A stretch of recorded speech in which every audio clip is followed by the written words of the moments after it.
Hi ladies and gentlemen. So I just want to show you a couple of things that I had to do on my machine. I recently got this sewing machine for my wigs. If you guys remember, I was using the episode dressmaker, so that one was out of stock. So when I went back to get a new one, this is the one that I could find.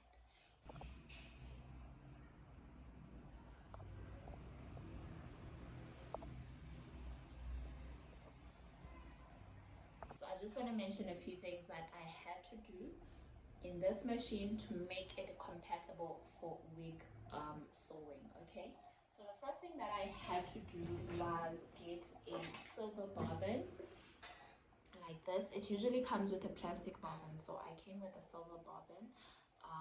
Sorry, I replaced that one with the silver bobbin. They do advise you not to use this one, but I feel like the plastic one does not grip very well. It doesn't make the zigzag stitch very tight, so I exchanged it with this one. The second thing that I did, I've mentioned this in my other machine, is get a heavy duty needle, but the needle that comes with the machine is strong enough. I didn't experience any breaking on it. And then the third thing obviously is the sewing thread. Get a very strong sewing thread. Okay, now let's go to setting up the machine for wig making. The first thing that you need to make sure you do now, there's a video that I watched here on YouTube on how to put the bobbin, right? Usually on my episode dressmaker, I would use my hand, like I would just hold it up and then I would fill it up while holding it. But for this machine, there's a method where you have to put it through here and let it go like that. Just watch that video, okay? I'm not gonna make a video on that, but just watch on the video on how to set it up or how to fill up the bobbin the correct way.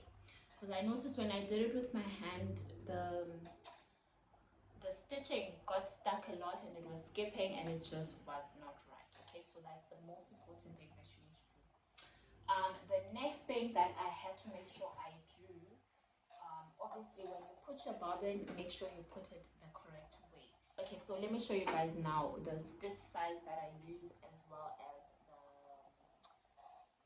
the stitch that I use and the stitch size that I use.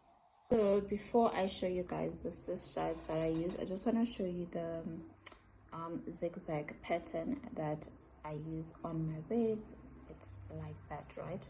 If you want it to be more wider, you can obviously play around with the stitch pattern. Okay, so this is what it looks like. Okay, and then I use this number 4 and I use the stitch number 3. Okay, you can play around with the stitch size, right, depending on how you like to sew your wig. If you want it to be wider, you would obviously go a bit low or a bit higher on the stitch size over here. And then this is, I feel like, the best one to choose for wig making. And then if you are using it for straight stitching, I would use the number 11. And then obviously again I would play around with the stitch size until I find the one that doesn't have a lot of tension and it doesn't skip or just give me problems. Okay, if you are a beginner, you do need an open presser footer, okay, something that is going to allow you to see what you are doing. So those are the things that I just had to make sure. Pay attention to those things, guys, and then you should be okay. And if you are in my wig making class and you're still struggling, please do message me and then I'll advise you. Different machines require different types of stitch sizes and whatnot, so you have to figure out your own. Okay, play around with it, test it out, and then you should be alright. I do have an online wig making class that is available on my website anytime. You can purchase it at any time, and when you complete your payment, you'll be able to access it immediately. So basically the online class covers wig construction, how to construct a wig, so from sizing the cap, placing the lace correctly, whether it's a lace closure, whether it's a frontal, whatever it is. And then you also learn how to size the wig cap to client specific head measurements. You will also learn how to hand sew correctly. You learn my method. There are different methods out there.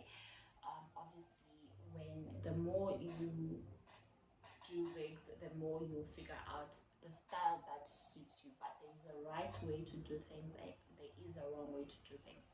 So you will learn how to construct a wig by hand, or if you want to learn it with a machine later on, you can still use a machine. So everything construction is covered on the construction class. There's also a customization class. Customization class covers finishing the knots on the lace, plucking the hairline,